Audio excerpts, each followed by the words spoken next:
జై శ్రీరామ్ అండి. దైవనామస్మరణ గురించి మనం అనేక సార్లు అనేక ప్రవచనంలో వింటూ ఉంటాము. మరి దైవనామస్మరణ అంత సులువైన మార్గమా, అందరూ చెప్పగలుగుతామా అంటే లేదు. అది కేవలం దైవ అనుగ్రహము, గురు కృపాకటాక్షం ఉంటే మాత్రమే మనము దైవనామస్మరణ చెయ్యాలన్న బుద్ధి పుడుతుంది. దీని గురించి ఎంతో అద్భుతంగా వివరించారు మన పూజ్య బ్రహ్మశ్రీ చాగంటి కోటేశ్వరరావు గారు. మరి విందామా? ఒక్క రామనామం పట్టుకుని శ్రీరామనామం నిరంతరం పలికినంత మాత్రం చేత ఆ వ్యక్తి యొక్క పాపరాశి దహింపబడి ఉత్తమమైనటువంటి గతుల్ని పొందుతాడు.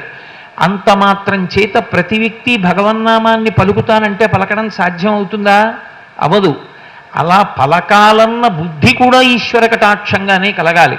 అందుకే నేను భగవన్నామం పలుకుతానని పెద్దలన్న వారెవ్వరూ అనలేదు. రామదాసు గారు కూడా హరునకు విభీషణనకు అద్విజకున్ తిరుమంత్రరాజమై కరికి నహల్యకున్ ద్రుపదకన్యకు నర్తిహరించు చుట్టమై బరగిన ఎట్టి నీ పతితపావన నామము నాదు జిహ్వపై నిరంతరము నటింపచేయుమిక దాశరథి కరుణాపయోనిధి అని అడిగాడు. రామనామాన్ని నా నాలుక మీద నర్తింప చెయ్యవయ్యా రామా అని అడిగాడు తప్ప నేను నీ నామాన్ని పలుకుతానని చెప్పలేదు.